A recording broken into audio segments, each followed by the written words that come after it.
Modern Vidya Mandir public school, class 8th, chapter second is microorganism, friend and foe. जो micro organism होते हैं हमारे सूक्ष्म जीव जिनको बोलते हैं, वो फ्रेंड्स भी होते हैं, मित्र भी होते हैं, एंड फो हमारे दुश्मन भी होते हैं, शत्रु भी होते हैं। तो इसमें फर्स्ट आता है हमारा differentiate between the following. Differentiate करना है बिटवीन दी फॉलोइंग, इनके बीच में क्या डिफरेंस है। फर्स्ट आता है हमारा डिकम्पोजिशन एंड फर्मेंटेशन। डिकम्पोजिशन और फर्मेंटेशन क्या होता है? आंसर होता है decomposition, it is destruction of dead material which is consumed by bacterial process. ये क्या होता है, जो डेड मटेरियल होते हैं उनको क्या है, कंज्यूम करता है बैक्टीरियल प्रोसेस के द्वारा। जो इन्हें कंज्यूम इकट्ठा करता है उनको हम बोलते हैं डिकम्पोजिशन। और फर्मेंटेशन हमारा वो प्रोसेस होता है जो कन्वर्ट करता है शुगर टू एसिड, शुगर को एसिड में, गैसेस में और एल्कोहल में, जो कि मोस्ट ऑफ किस में पाया जाता है, ईस्ट में मिलता है। नाउ नेक्स्ट डिफरेंस आता है बिटवीन नाइट्रिफिकेशन एंड डीनाइट्रिफिकेशन। इन दोनों के बीच में क्या डिफरेंस है? फर्स्टली नाइट्रिफिकेशन जो होता है वो होता है the process of conversion of ammonia and ammonium salts into nitrites and nitrates is called nitrification. जो प्रोसेस होता है कन्वर्ट करना अमोनिया को, और अमोनिया जो साल्ट है उनको नाइट्राइट्स में या नाइट्रेट्स में कन्वर्ट करना, उसको बोलते हैं नाइट्रिफिकेशन। और एंड डीनाइट्रिफिकेशन जो होता है वो प्रोसेस होता है the process of change of nitrates को इनटू नाइट्रोजन में चेंज करना, वो होता है denitrification. Clear? Now next third one is green algae and blue green algae में डिफरेंस क्या होता है? तो ग्रीन एल्गे कंटेन करते हैं उनमें membrane bound organelle along with the nucleus. Nucleus जो होता है उनके बीच, जो सेंटर का जो न्यूक्लियस होता है उसमें क्या होता है, उनमें मेम्ब्रेन जो होती है वो बाउंडेड ऑर्गेनेल होती हैं। बट जो ब्लू ग्रीन एल्गे होती हैं उनमें ऐसी कोई भी मेम्ब्रेन नहीं होती। फोर्थ वन होता है हमारा रेफ्रिजरेशन एंड पेस्चुराइजेशन प्रोसेस। क्या होते हैं, इन दोनों में क्या डिफरेंस है वो बताना है। तो पेस्चुराइजेशन जो मेथड होता है उसमें क्या होता है, मिल्क को हम हीट करते हैं 270 डिग्री सेल्सियस पे फॉर 30 मिनट्स तक। देन उसको क्या सडनली हम उसे चिल्ड कर देते हैं, ठंडा कर देते हैं और उसे स्टोर कर लेते हैं। ये तो होता है पेस्चुराइजेशन प्रोसेस। बट जो रेफ्रिजरेशन प्रोसेस होता है उस मेथड में क्या होता है, मिल्क को डायरेक्टली ही स्टोर किया जाता है और उनको क्या है डायरेक्टली स्टोर करके इकट्ठा करके उसको एंड केप्ट इन रेफ्रिजरेटर में रख देते हैं। अब आते हैं हमारे रीजन, हमें रीजन देने हैं क्वेश्चंस के। First question is microbes do not grow on food kept in deep freeze. हम जो खाना है अगर उन्हें फ्रीज में रखते हैं तो खाना खराब नहीं होता। क्यों? इसका रीजन है कि इन डीप फ्रीजिंग, जितना ज्यादा हम अगर उसे डीप फ्रीज देंगे, ठंडा रखेंगे, तो जो वाटर कंटेंट्स है फूड पे वो कन्वर्ट हो जाएंगे इनटू आइस में। And at -18 degree Celsius temperature पे, जितना हमारा टेम्परेचर कम होगा, डीप फ्रीजिंग होगी, इस पे जो उसमें वाटर कंटेंट्स हैं वो जमना स्टार्ट कर देंगे, तो वो किस में कन्वर्ट हो जाएंगे, आइस में। And microbes are not able to grow on food, जिसकी वजह से जो माइक्रोब्स हैं, जर्म्स हैं, वो क्या है, जो सूक्ष्म जीव हैं वो उस पे खाने में नहीं बन पाएंगे, सक्षम नहीं हो पाएंगे। Second one is fine holes are present in baked cake, bread और इन ढोकला। इसका रीजन क्या होगा, because of elimination of carbon dioxide, उसमें से कार्बन डाइऑक्साइड के एलिमिनेशन के साथ ड्यूरिंग फर्मेंटेशन प्रोसेस से जब हम केक और ब्रेड में जो क्या होता है उसमें कार्बन डाइऑक्साइड का एलिमिनेट निकल जाती है। As more CO2 is produced the dough rise in volume, जिसकी वजह से क्या होता है, हमारा जो डो होता है, जो आटा होता है उसका, केक का या ढोकला का, वो क्या हो जाता है, वॉल्यूम में इंक्रीज हो जाता है। 10th है we should keep our nose and mouth covered while sneezing. We should keep our nose, हम अपनी नोज को, नाक को और मुंह को कवर करते हैं जब हमें छींक आती है। क्यों? टू अवॉइड, इसका रीजन क्या होगा, टू अवॉइड स्प्रेडिंग जर्म्स, जो ताकि जर्म्स जो है वो स्प्रेड, वो फैल नहीं सके, फैल ना जाए। वी शुड कीप, इस वजह से हम अपनी नोज को एंड माउथ को कवर करते हैं व्हाइल स्नीजिंग, जब हम छींकते हैं। नेक्स्ट होता है vaccines are always given to an healthy person, जो वैक्सीन्स होती हैं उनको एक स्वस्थ व्यक्ति को दी जाती हैं। क्यों? Reason is A vaccine provides to an healthy person for strengthening the immune system so it can fight diseases quickly. जो वैक्सीन्स है वो एक स्वस्थ व्यक्ति को इसलिए दी जाती हैं ताकि उसकी इम्यूनिटी जो सिस्टम है वो इंक्रीज हो और उसमें बीमारियों से लड़ने की क्षमता बढ़ सके.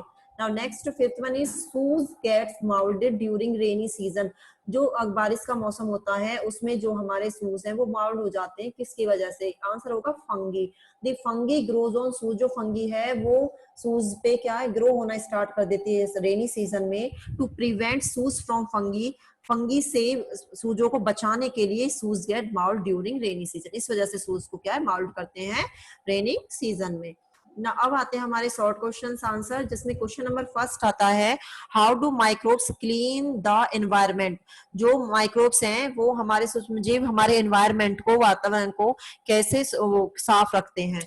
तो आंसर क्या होगा, microbes decompose of dead bodies of plant and animals and their waste. जो माइक्रोब्स होते हैं वो डिकम्पोज करते हैं जो कि डेड बॉडी होती है किसकी, प्लांट्स की, पौधों की और जानवरों की, और उनके वेस्ट को डिकम्पोज कर देते हैं. ऑल्सो माइक्रोब्स क्या करते हैं, रिसाइकिल कर देते हैं मैटर को. And microbes are used in sewage treatment plant to purify water. और पानी को साफ करने के लिए जो सीवेज में ट्रीटमेंट प्लांट्स में जो उसमें पानी को भी प्योरीफाई करने के लिए माइक्रोवेव्स का यूज करते हैं. Due to this they clean the environment. जिसकी यही रीजन है जिसकी वजह से वो क्या करते हैं, अपने जो वातावरण है उसको वो साफ करते हैं. नेक्स्ट क्वेश्चन आता है define the term microbiology. Microbiology क्या होती है? Answer is the tiny organism which can not be seen by naked eyes but only seen by microscopes are called microorganisms or microbes. Micro organism सूक्ष्मजीव क्या होते हैं, जो छोटे छोटे ऑर्गेनिज्म होते हैं जिनको हम अपनी नेक्ड आई से नहीं देख सकते, नंगी आंखों से नहीं देख सकते, उन्हें सिर्फ माइक्रोब्स की माइक्रोस्कोप जो होता है उसकी हेल्प से ही देख सकते हैं. उनको बोलते हैं हम माइक्रो ऑर्गेनिज्म या माइक्रोब्स. और जो स्टडी करता है इन माइक्रो ऑर्गेनिज्म सूक्ष्मजीव को, जो स्टडी करते हैं उसको क्या बोलते हैं हम, माइक्रोबायोलॉजी. नाउ नेक्स्ट क्वेश्चन आता है what is food poisoning. Food poisoning क्या होती है? Answer is microbes when grow on food. जब माइक्रोब्स हमारे खाने में ग्रो करते हैं, इमिट सम टॉक्सिक सब्सटेंस. वो क्या छोड़ देते हैं, कुछ अपना जहरीला सब्सटेंस छोड़ देते हैं, विच स्पॉइल द फूड, जो खाने को खराब कर देते हैं, एंड मेक इट पॉइजन, जो खाने को क्या करते हैं, जहरीला बना देते हैं. Consumption of spoiled food may in serious illness, it is called food poisoning. और इसका कंजप्शन, इसको खाने को लेने से क्या जाती है, काफी कमजोरी हो जाती है, सीरियस इलनेस आ जाती है, बीमारी हो जाती है, वही क्या होता है, फूड पॉइजनिंग होती है. नेक्स्ट क्वेश्चन होता है how does digestion of cellulose take place in cows. जो काउज होता है, गाय होती है, उनमें जो सेल्यूलोज डाइजेशन होता है सेल्यूलोज का, वो कैसे होता है? इसका आंसर क्या होगा, some bacteria live symbolically in the rumen of curd chewing cow and help in digestion of cellulose. जो कुछ बैक्टीरिया होते हैं in the human of curd chewing, जो गाय हैं हमारी क्या है, खाने को च्यूई करती हैं और उसके बाद में भी वो अपना मुंह चलाती रहती है. वो क्या करती हैं, उसको खाने को वो क्या पचाती रहती हैं, वो उसको पचाती रहती हैं. जो क्या है, उनमें ह्यूमन नाम का बैक्टीरिया होता है जिसकी वजह से क्या होता है, वो सेल्यूलोज को डाइजेस्ट करती हैं. क्वेश्चन नंबर 5 नेक्स्ट होता है what are preservatives, name any 3. Preservatives क्या होते हैं, तीन का नाम बताना है. आंसर इज प्रिजर्वेटिव होते हैं इट इज अ सब्सटेंस, वो substance that is added to the food, जो खाने में को ऐड करते हैं फूड प्रोडक्ट टू प्रिवेंट, रोकने के लिए, डिकम्पोजिशन बाय माइक्रोबियल ग्रोथ. जैसे सोडियम बेंजोएट है, बेंजोइक एसिड है, नाइट्राइट्स एक्सेट्रा, ये क्या है, हमारे फूड प्रिजर्वेटिव्स है. Now long question answer is question number first why do we need to preserve food. खाने को संरक्षित रखना की हमें क्यों जरूरत होती है? Answer is every food items raw और कुक्ड, या तो कच्चे आइटम या बने हुए, has a specific life beyond it becomes unfit for consumption. Consumption के लिए क्या है, पचने के लिए वो क्या होते हैं, वो कंजप्शन, उन्हें संरक्षित रखने के लिए वो क्या अनफिट होते हैं, जिसके लिए ड्यू टू नेचुरल रोटनिंग और अटैक ऑफ जम्स और माइक्रोब्स. किसकी वजह से? जम्स के अटैक्स की वजह से या सूक्ष्मजीव्स की वजह से.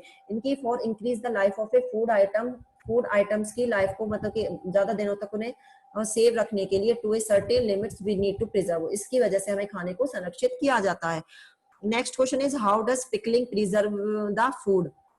जो पिकलिंग होती है, अचार होता है, वो कैसे वो खाने में को प्रिजर्व संरक्षित रख सकते हैं? Answer is many food items like fruit and vegetables, जो फूड होते हैं, फ्रूट होते हैं, फल हैं या सब्जियां हैं, फॉर एग्जाम्पल जैसे मैंगो है, लेमन है, चिलीज है, आम, नींबू या मिर्च होती है, etcetera, are preserved by pickling. इनको हम अचार डालकर इन्हें प्रिजर्व रख सकते हैं, संरक्षित रख सकते हैं।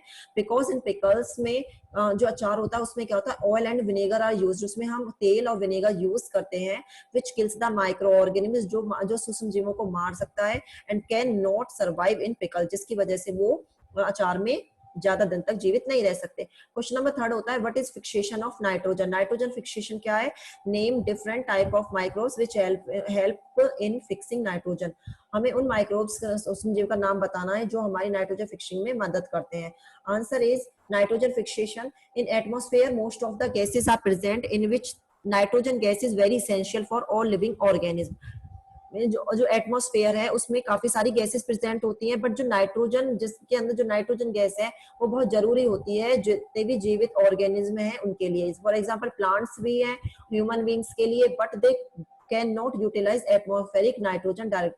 बट ये सभी ह्यूमन बींग्स या प्लांट्स ये डायरेक्टली उसका नाइट्रोजन को डायरेक्टली हम क्या यूज नहीं कर सकते। So conversion of free atmospheric nitrogen into nitrogen compound, तो जो एटमॉस्फेरिक नाइट्रोजन है उनको हम नाइट्रोजन कंपाउंड में कन्वर्ट करने के लिए करने वाले प्रोसेस को ही हम नाइट्रोजन फिक्सेशन बोलते हैं। सम माइक्रोब्स जो हमारी नाइट्रोजन फिक्सेशन में हेल्प करते हैं वो होते हैं राइजोबियम, नोस्टॉक, एनाबेनिया या azotobacter etcetera. Question number 4 is describe the process of pasteurisation. Pasteurisation process क्या होता है कि दूध को संरक्षित रखने के लिए to preserve milk, pasteurisation method को हम यूज करते हैं। It is the best method to make milk germs free. ये हमारा बेस्ट सबसे अच्छा तरीका है दूध को जम्स फ्री रखने के लिए। पेस्चुराइजेशन में हम क्या करते हैं, फर्स्टली हम milk is heated to 70 degree Celsius for 30 minute. सबसे पहले हम दूध को क्या करते हैं, हम गर्म करते हैं 70 डिग्री सेल्सियस पे 30 मिनट के लिए, and then cooled and store, और उसे ठंडा करते हैं और उसे स्टोर करके रखते हैं। Due to this sudden change in temperature low और high the bacteria get killed and preserve milk.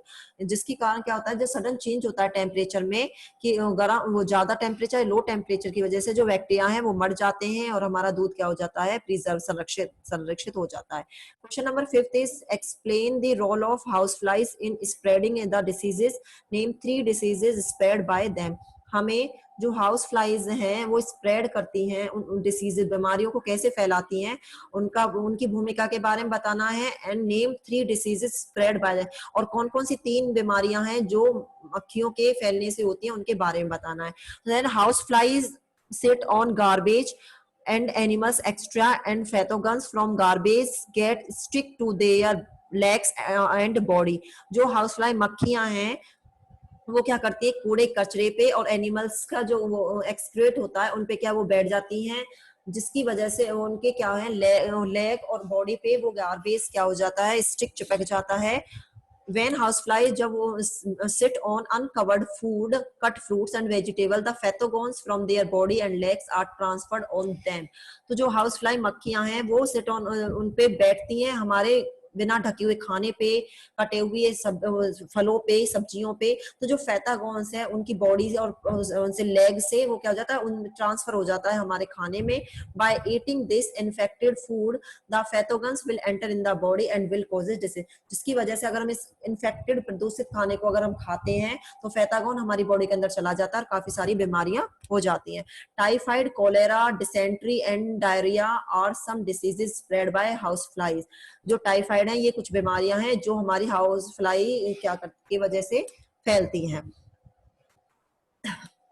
Now next question is question number 6। Some microbes act as decomposers. How is this activity useful to us?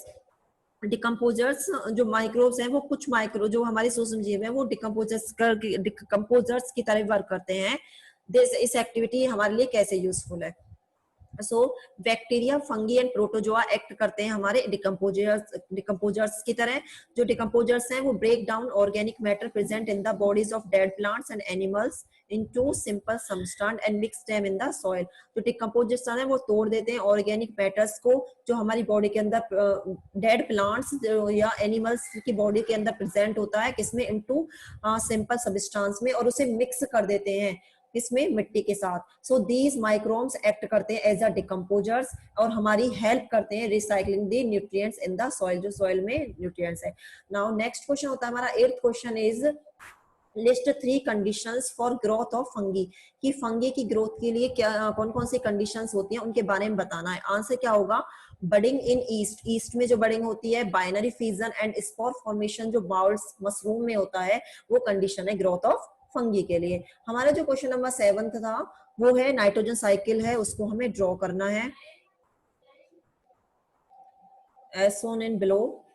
ये हमें nitrogen cycle दी हुई है, इसमें क्या है, ये atmospheric nitrogen है जो फॉसिल फ्यूल्स इमिशन से जाएगी, उसका प्रेसिपिटेशन होगा, और उसके बाद ये क्या होगी, हमारे पास गैसेस जो एटमॉस्फेरिक नाइट्रोजन स्टोर उसमें स्टोर होंगी, लाइटिंग फिक्सेशन होगा, और उसके थ्रू क्या है जो ऑर्गेनिज्म मैटर होंगे, ऑर्गेनिक मैटर होंगे, बैक्टीरिया फिक्सेशन होगा।